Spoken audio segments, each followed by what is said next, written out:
अस्सलामुअलैकुम रहमतुल्लाहि व बरकातहू। आज जो एक पोस्ट चली इतनी टाइम की यार किडनैपिंग, वुमेन ट्रैफिकिंग, 11 साल नौसीन नामी बच्ची जो अबू हुरैरा मस्जिद के पास से गुमशुदा थी, उसके ताल्लुक से जो मामला चला था कि यार क्या हुआ था उस बच्ची को, रात में कहाँ थी, क्या था, किडनैपिंग का केस था या वुमेन ट्रैफिकिंग का था। तो उसकी तफ्सीस को लेकर जहाँ रमज़ानपुरा पुलिस स्टेशन ने अपनी तफ्सीस जारी की, वहीं पर हम लोग ने भी अपने इजहार से जब तफ्सीस की तो ये बच्ची जो है, ये मेरे सामने अभी बैठी हुई है, इस बच्ची के पास ये और वो सहेली है और दोनों की उम्र कम है, मगर हालत इसकी ऐसी है कि यार ऐसा लगता है बहुत बड़ी है।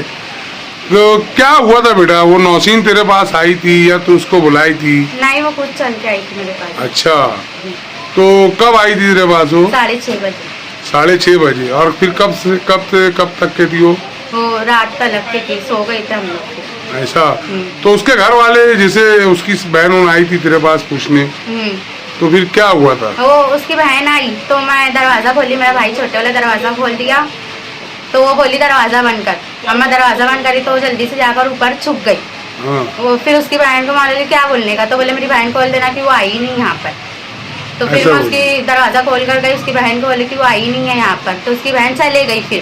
फिर मैं उसको आवाज़ दे रही कि नीचे आ नीचे आ, तो बोले मैं नहीं आ रही। जब मैं जाके देखी तो ऊपर बोले जंद बोले ऐसे ही मेरी अम्मी को ढूंढने गए, ऐसे ही बोली। ऐसा बोली वो? और एक बात वो बोली कि उसकी माँ सौतेली है, ऐसा? हाँ, मगर वो झूठ बोली हो? हाँ, अब उसको अल्लाह हम जाने, वो झूठ बोल रही सही बोल रही हो। तो मेरे को बोले कि वो मेरी दूसरी अम्मी है, बहुत मारे मेरे को, और खूब रो रही थी वो आके तो पहले मेरे पास। ऐसा? हाँ, बोले मेरी अम्मी को मारे, बोले मैं घर नहीं जाऊंगी। अच्छा ठीक है बेटा, चल। तो ये जो बात अभी बच्ची ने बताई, और जो बच्ची वो 11 साल नौसीन, हम लोग उसके भी घर गए थे अभी रात में, मंसूर कारपोरेटर के फर्जंद माजिद भाई, और हम लोग गए वहाँ पे भी तफ्सीस किए। और जहाँ जब हम लोग उतनी टाइम से सब पूरी तफ्सीस किए, पूरे मामला को समझने की कोशिश किए, ये गलत फहमी का एक साक्साना है और कुछ नहीं है, ऐसी कोई बात नहीं है, ना किडनैपिंग है, ना अगवा है, ना वुमेन ट्रैफिकिंग का कोई मामला है।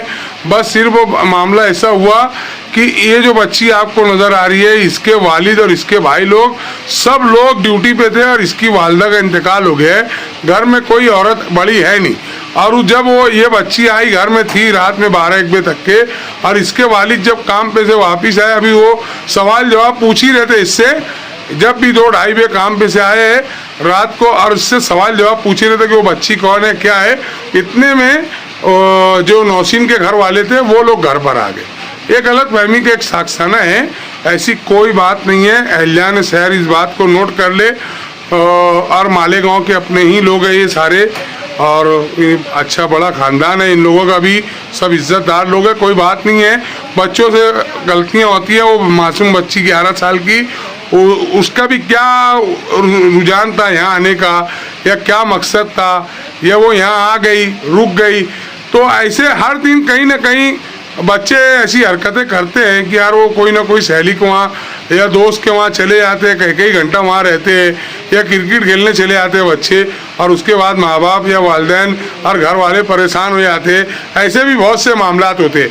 बहरहाल ऐसी कोई बात नहीं है। जब मैं आज दोपहर बाद से तफ्सीस करना शुरू किया, माजिद भाई का फ़ोन आया, और मैं जब यहाँ आया, इस बच्ची के घर पर आया, और जब पूरी मालूमात ली इनसे भी, और वो बच्ची जो नौसीन थी उसके घर वालों से भी, तो वो बेचारे माँ बाप भी उलझ गए। उनका भी एक खौफ था, दहशत थी कि हमारी बच्ची क्या हुआ क्या नहीं हुआ।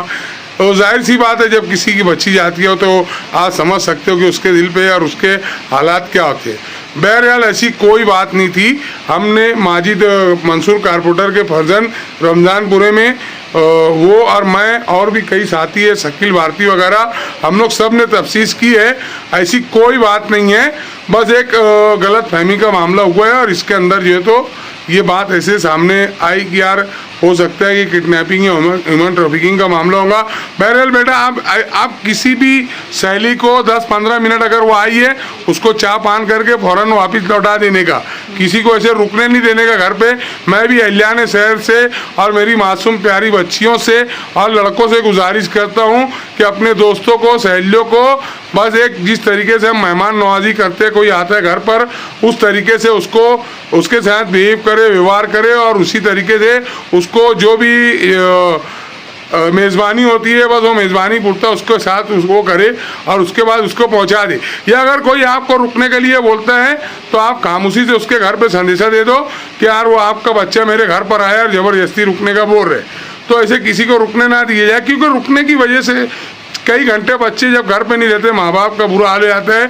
फिर हम लोगों को भी सोशल मीडिया पे उस बच्चे की तस्वीर शेयर करना पड़ती है, बहुत सारी तकालीफ का सामना होता है, पुलिस स्टेशन में कंप्लेन होती है, वहाँ पे भी जांच जवाब और बहुत ढेर सवालात होते हैं और बच्चों का मामला बहुत हसास होता है। इसलिए इस बात की संगीनी की और नौइयत को समझो। कोई आपके पास रुकना चाहता है तो उसे रुकने मत दो और खामोशी से उसके वालिदैन तक के इस बात की इत्तला दे दो कि यार वो हमारे घर आके जबरी में रुका हुआ है। तो जो आज का मामला था, अल्हम्दुलिल्लाह ऐसी कोई बात नहीं है। ये लोग भी अपने हैं और वो लोग भी अपने हैं, दोनों अपने हैं। ये सिर्फ गलत फहमी का साक्साना था, गलत फहमी का सब शिकार हुए और इस बीच में ऐसा मामला हो गया। बहरहाल अल्लाह रब्बुल इज़्ज़त की बारगाह में दुआ है, अल्लाह सबको नेक समझ अता फरमाए। जज़ाकुम अल्लाह खैर निसानुल जज़ा। अस्सलाम वालेकुम।